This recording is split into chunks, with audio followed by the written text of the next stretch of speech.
Hey everyone, welcome to Outer Banks Health, the official podcast series of the Outer Banks Hospital and Medical Group. Each month we feature guests to discuss not only health-related topics, but community topics as well. We are your hosts, Denise Schnabel.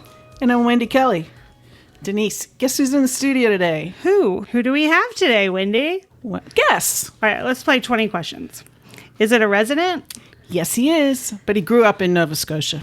Wow, that's fancy. Is he an actor? I don't know. Are you an actor? No. Nope. Nope, not an actor. But his hobbies include running and swimming, surfing, mountain biking, and saving people. Huh. Is he wearing red swim trunks and carrying a buoy? Well, not today, but in fact, we have a Nags Head Ocean Rescue captain in the studio to speak about staying safe while enjoying our beautiful beaches and oceans. Denise, let's welcome Chad Moats. Hey, Chad. Hey, guys. Hi, Chad. Hi, Chad. Thanks for joining us. Thanks for having me. I appreciate it.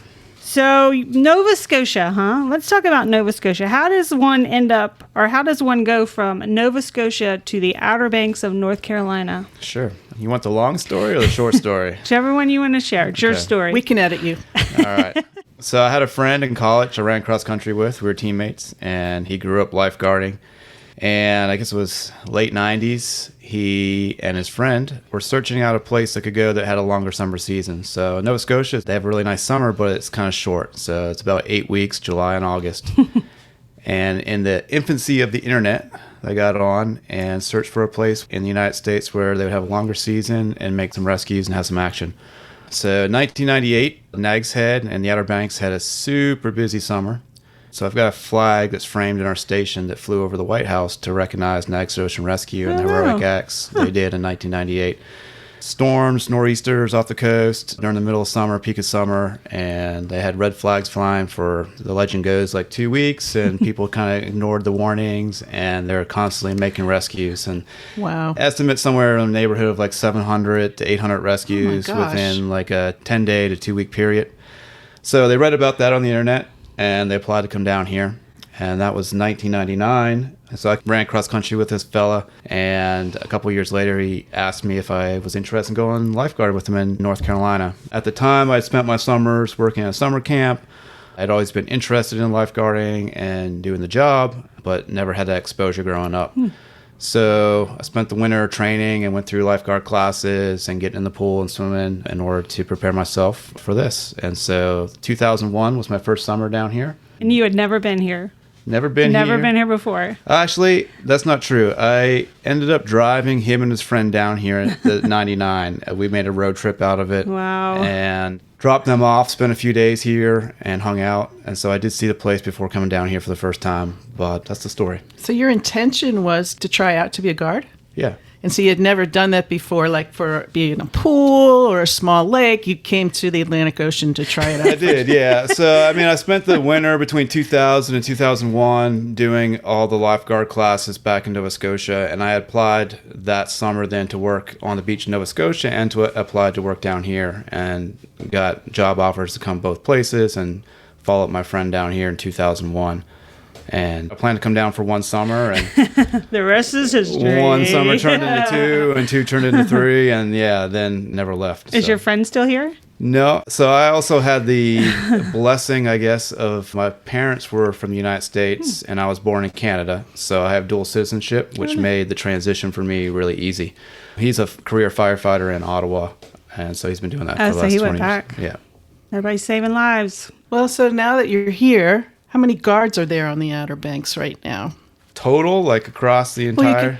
I mean, if you know that or if you just know Nags Head. Nags Head, we have about 42, and every season is a little bit different, just depending on how our staffing levels go and recruiting and that sort of thing. But anywhere from 40 to 50 guards, and I think most of the agencies, Kittleville Hills, Corolla, Duck Surf Rescue, have about similar staffing levels. And then there are some other smaller agencies, Kitty Hawk, Chickamaucomico, and Hatteras Island Rescue, that have lifeguards as well. How many try out every summer? I think every agency does a little bit different. We accept applications, and they have to do pre-qualification, run swims, and phone interview and that sort of thing. So I typically try to hire about 50, and then there's some attrition that happens as they get here and go through training and that sort of thing. weed them out. Gotta weed them out. Yeah. So down in Hatteras, I don't know if I've seen a lifeguard down in Hatteras. They have lifeguards down there? So there are, yeah. It's Hatteras Island Rescue Squad. That's run by Jack Scarborough, who works for the Sheriff's Department and manages the dispatch center over there. He's a volunteer chief of the rescue squad down there, and they've got guards that patrol in vehicles and respond. And then there is one lifeguard stand I know at the lighthouse down in Buxton, and that's a contract through Duck Surf Rescue, and they have 4 stands in the Park Service, one at Coquina Beach, and then one at Frisco, and one in Buxton, and one at Ocracoke. That's pretty cool. So as a captain, are you ever actually on a stand? Sometimes I wish I was.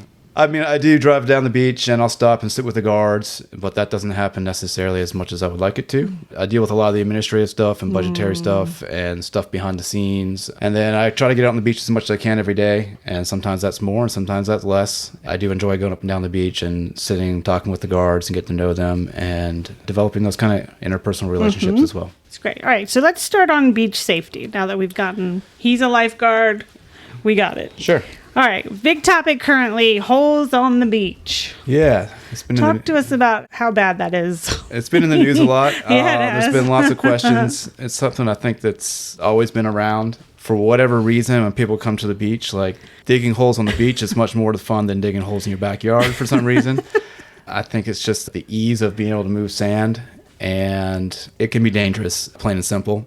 So our recommendations for us, and we have some regulations and ordinance in our town to go along with it, but we ask that the hole be wider than it is deep. We'd ask that people don't dig any deeper than knee to thigh deep of the smallest person in the group. So take Shaquille O'Neal, who's 7 feet tall, a knee deep hole on him is going to be over a head of a toddler, you know? Right. So we ask you to think about the small person in your group. If you dig a hole, don't leave it unoccupied. You fill it back in before you leave the beach. And then sand, as you dig down, it gets wet and you can build those vertical walls. What after time, days when it's hot like today, that moisture dries out and then it becomes unstable and you can have collapses. And there's been instances all around the country and around the world of where unfortunate events have happened and people have gotten trapped in holes and even worse outcomes than that. And I know there was one up in New Jersey about a month ago where 2 kids and one did not make it and go home. So It's crazy. yeah, it is. So it's just one of those things that we've added to our list to talk to people about and try to keep people safe. So you don't stop people, you just kind of educate? We or- educate, Yeah. and if Yeah. they've gone too deep, then we tell them to stop, and you can only be this deep, and we ask them to make sure they fill it in, don't leave it unoccupied, and still, unfortunately, occasionally, we get reports where someone's left the beach and didn't fill it in, or we come by the next morning, and one of the first things our guards do when they get on the beach on the mobile units is drive to the beach and look for hazards, and if they find a hole that wasn't filled in, they have to fill it in themselves. So it's much better for them, and so for that reason, our guards are a little bit more proactive in telling people that they have to fill it in so they don't have to do the work themselves. Right? Makes sense, yeah. All the fun that there is on the beach, that you really have to be mindful of a lot of things around you, which you tend not to do on vacation. But one thing in particular that I know we speak about every summer are rips. Rip currents are one of the leading causes of water rescues around the country, around the world. There's lots more information and honestly ways to educate yourself about things nowadays with these little computers you have in your pocket and YouTube and all the other things. And so there's all kinds of videos out there about rip currents and how to protect yourself and how to spot them. So I guess what I want to say is know your limits. This isn't your backyard swimming pool. It's not the pool at where you're from in Ohio or Pennsylvania or New York or wherever you come from. The ocean is a wild, natural environment, and every day is different. And sitting out there, I tell our lifeguards this because some of our lifeguards didn't grow up at the beach. They come from other places. And so trying to educate them as well and educate them how to educate people on the beach can be challenging, but it's one of those things when you sit out there for 100 days during the summer and you see things change. Like the water temperature this morning was 56 degrees and yesterday it was 70 degrees. Wow. And why that happens, and you see the surf change based on the wind conditions and different storm fronts out there. So rip currents is one of those things that we deal with a lot. Anytime you have waves coming in and hitting a sandbar and you get that water that piles up on the beach and then it retreats, it goes back out. And so the rips are those little channels between the shallow spots on the sandbars where people like to play. People sometimes they walk off the end of the sandbar, or the lateral current takes them and they end up in a different spot than where they went out, and sometimes get themselves in trouble. So one of the things we talk about, and I'll talk about here, is know how to swim. Don't go swimming alone. Go with a friend. It's a good idea to take flotation with you. Like rip currents, they pull you up past the sandbar. It's not an undertow. It doesn't pull you under the water. But if you don't know how to swim, then you're going to struggle to stay above the water. If you have flotation, hang on to the flotation and wave for help, yell for help, signal for help. If you see somebody in trouble, we don't recommend that you don't try to effect rescues yourself, although that can be really hard if you're a parent and you have a kid out there. Right. But be smart about things. Try to take flotation if you're going into water to help somebody, if you think you're capable of doing that. Again, we don't recommend it, but I understand it's going to happen. They're not going to pull you all the way across to England. They're going to pull you, out beyond the sandbars, and that might be 50 yards. It might be 75 yards. So if you're on flotation, hang on to that flotation, yell, signal for help. And if you see somebody in trouble, call 911, get the attention of a lifeguard. And lifeguards are human. They don't see everything. We try to teach them to see everything, but we're all human. Right. And so there's a lot of things going on out there to pay attention to. So yell to them, signal to them, run up to the lifeguard stand. You see we got guards patrolling on ATVs, and you might not be in the area where there's a lifeguard stand. So call 911. And when you're out on the beach, the other thing when you're calling 911, you got to know where you're at. Mm-hmm. And that's a big thing when you're on vacation. Huge, yeah. So I'm sure this may be a topic of discussion about other things. Exactly, yeah. Oftentimes there's one person in that house of 30 people that knows where they're at. Right. And sometimes people, they might be staying in Kitty Hawk, but some reason they think they're in Nag's Head or vice versa. So have an idea where you're at, know what town you're in, landmarks. If you know the address, that's awesome. Yeah. If you go to a beach access, Know the make sure access, everybody right. knows what access you're at and that sort of thing. So are rip currents, are those the most frequent rescues that you guys do? I'd say so, yeah. They're like the bread and butter, Yeah. so to speak. Like today, there's nothing going on the beach. The ocean was about as flat as it can be, Oh, wow. and the water was about as cold as it gets during the summer. So there's nothing. People barely went in the water today. But a couple days ago, it was in the 70s. We had a little bit of wave action. Low tide was in the middle of the day, so there was all kinds of people venturing out on these little sandbars, and we had a lot of those little, we call them hop and pops.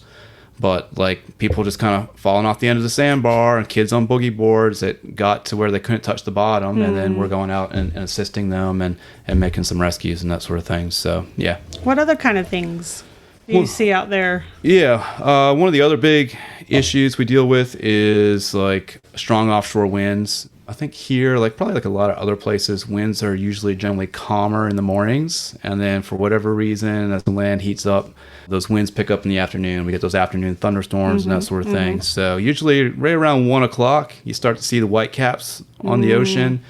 And days like today, so people go out on stand-up paddle boards, on inflatables and boogie boards, kayaks and that sort of thing, and they might paddle out before the winds pick up and it's calm, and they'll go a half mile offshore, and the winds pick up to 20, 25 miles an hour, and all of a sudden it's not so easy to get back to the beach. Huh.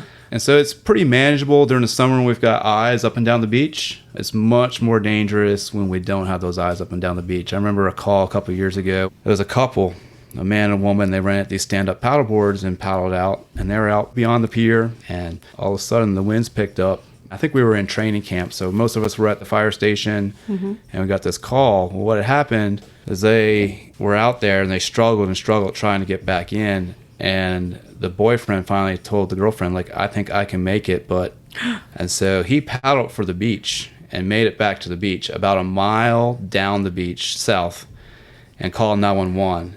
And the girl floated. So we ended up doing a search, and they found her. So this was up Bonnet Street area, about milepost 11. And they found her 2 miles offshore off of Jeanette's Pier, 6 miles south, with a helicopter. Wow. So yeah, coordinated search and found her and rescued her and that sort of nice. thing. Yeah.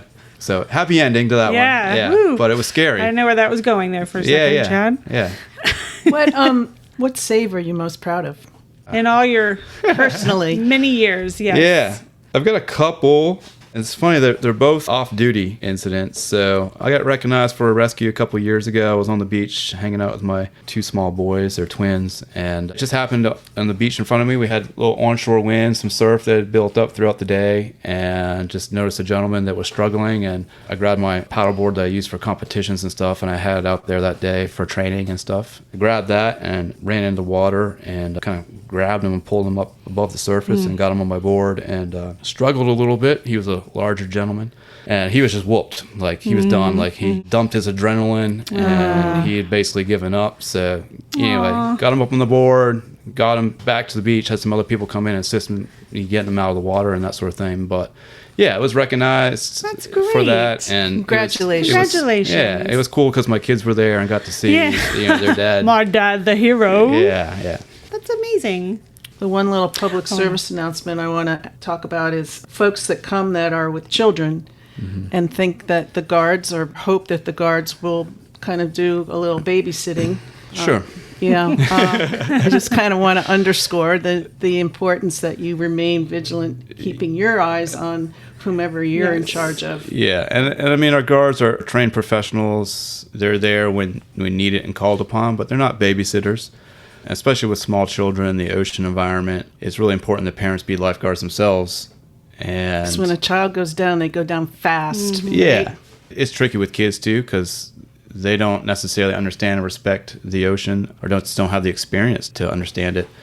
So just educating your children and teaching them the limits and making sure understand their swimming ability and they understand it. That being said too, like a lot of our rescues, those little rip current rescues, oftentimes, and I touched on this before, that a lot of times kids will get themselves in trouble and they'll be on a boogie board and drift out into the rip and get caught in it. And the parents are the ones that end up going in and trying to affect the rescue, Yeah. and they end up being the real victim of it. The kid gets pushed in on a wave because they're on a boogie board, and the parent runs in without any kind of life tool, like a flotation device. And then we get there and we're rescuing the parent and we're bringing them on the beach. And a lot of times, we're calling EMS. And I get that natural instinct being a parent of wanting to protect your children. Be preventative and be preemptive and really, I guess, respect the ocean and make sure that they understand the limits and stay close to them in the water. That's what I was going to ask. Since you're a father of two, but you're also a lifeguard captain, are you more conscious or more safety conscious with your kids, or are you just educated them and they'll be all right? Do they get mad at you because you're overbearing when they're on the beach? They're honestly like pretty timid of the ocean. And we've taught them. I've had people approach me like, how did you teach your kids to swim and that sort of thing? Like, I spent a lot of time with them in the pool from an early age. I would take them to the pool 2 or 3 times a week and made them to the point where they're comfortable and could kind of self-rescue, keep themselves afloat, and tread water from an early age. But that being said, they've had their dose of the ocean and grown up around the ocean. And so I think they have a pretty healthy respect for it. And they were pretty scared of it from an early age, just the waves and that sort of thing. And they've been in little rips, and I've had to jump in the water with them and like, okay, you're in a rip. It's pulling you out. You can't touch the bottom now, but you can tread water. This is what we're going to do to get out of it. So they have that healthy respect for it. And I've taken them out on surfboards and paddleboards on little days, and we've caught waves and that sort of thing. But they don't like being far away from the beach, or at least they haven't. But probably in the last couple of years, they're turning 8 next month. You've gotten to the point where they're learning to body surf and boogie board and that sort of thing. So they're becoming a little bit more adventurous towards it. But it's all striking that balance and giving them a little bit of freedom to test the waters, but being that safety person. And I guess myself, just being a professional, I trust my own skills in order to help my children and that sort of thing. But I know that not every parent possesses that as well. So do you guys do some type of education in the schools or anything? Or community outreach? Yeah, we do some various things of community outreach. We get some groups of kids come over from Nags Head Elementary at the beginning of the summer every year. We work with some of the education stuff down at Jeanette's Pier. So Kristen Brown runs the education department down there and runs like they call it Waterman's Camp, and they learn how to fish and surf. And so we come in with each of those sessions and do like a little lifeguard education and talk about what we do and the risks we talked about with rip currents and what we do to affect rescues. And that's great. Denise, you wanted to ask about animals, and I'm going to let you do Well, that. I just wanted to ask because I get so angry when I see people on the beach when it's 100 degrees with their dog. So let's do another public service promotion of making sure your pets are safe on the beach. Yeah. Chad? Today is a prime example. I mean, it's heat index of 100. So hot. Yeah, and the sand gets super hot. I think not everybody realizes it, but it does. You realize it when it's too late. Pets, for sure. Dogs, especially if they're dark-haired and that sort of thing. But probably best to take your dogs out early in the morning or later in the evening. Same thing with children and people out there. Make sure you have shade. They get plenty of water. I know dogs have a tendency, some of them, to try and drink ocean water, which doesn't work out too well. If you do bring your dog to the beach, they are allowed in Nags Head. I don't know the specific rules for each town, but check with your town. I know some of them have, you can only bring them out in the mornings and the evenings. Oh. Pretty much any public place, though, on the Outer Banks, your dog is supposed to be on a leash unless it's at like a dog park or something like that. So you are responsible for your animal, responsible to clean up for your animal. Thank you, Chad. Yeah. We have to bring up the animals. Well, and then how about the wildlife? Yeah. What Yeah, let's talk what about the wildlife. advice Talk do you about have that. about our wonderful wildlife? Yeah, so it's a natural environment, and there's lots of animals out there. We take our kids, or I'd say kids, our guards, over to the aquarium, usually during training every year. We didn't get to go in 2020 and 2021 just because of the COVID and stuff like that, but we went back this year for the first time in a few years, so it was a lot of fun. And they do a whole educational session on some of the different wildlife out there, but common things that we run into. The one that everybody loves is sea turtles. This is a big nesting place for sea turtles, and I think there's 5 different types of sea turtles that nest out here in the Carolinas, and all of them are either endangered or protected federally, and they mark the different nesting sites on the beach. You'll see them kind of staked off and tape around it with a little sign just educating you on what it is. There's a volunteer group nest that patrols the beach every morning, looks for turtle tracks to see if they've laid nests. So that's a cool one. Loons is another one we deal with a lot. It's just a bit of a headache sometimes. So loons are a water bird that are common out here. They fish and eat little fish and stuff like that on the water, and they get full. And the same thing with humans. When you eat a lot of food, we recommend you don't go swimming because all that blood goes to your stomach. Well, same thing for these birds. Like, they get full and they want to rest, and so they come up on land, and their feet are pointed backwards for swimming purposes, so they can't walk, and so people always think they're injured. And so they just want to come up on the beach and chill. And the hard thing about that in the summertime is that there's all these people, and so people like crowd around them and think they're injured and try to help them. And really all they want to do is be left alone, and that might take 24 hours for that to happen. And then occasionally, sometimes they are sick or injured, and nature takes its course and that sort of thing. But it's just one of those things. They're wildlife, and they want to be left alone, and I think we need to respect that. Other stuff we see out there and we deal with, especially on clear days, fish in the water, wildlife in the water. I mean, it's there. It's the ocean. It's a natural environment. You can't get away from it. But if you see things in the water swimming around, it's probably not an idea to go try and swim with them, you know? So that's good advice, That's Chad. what I want to say about that, okay? Have you ever been bit by, or what is it, stung by jellyfish? Yes, but like... Yeah? You haven't? I have never been stung Are by you jellyfish. kidding? I just But knocked like on wood. it doesn't bother me. Like, I think jellyfish is one of those things different people react differently. It's like mosquito bites. Like, I don't react to mosquito bites anymore. I did when I was a kid. It's nice. And some people react really strongly to jellyfish, and some people not really at all. Well, it probably depends on the kind of It does that too, yeah. Ah. Yeah. Some of the common jellies we have around here, not too big bad. Jellies. We do occasionally get man-o'-wars, which can be much more severe, but they get pushed in from tropical water. Usually when we have tropical systems and stuff like that, they get pushed in from some of the warmer waters. Cool.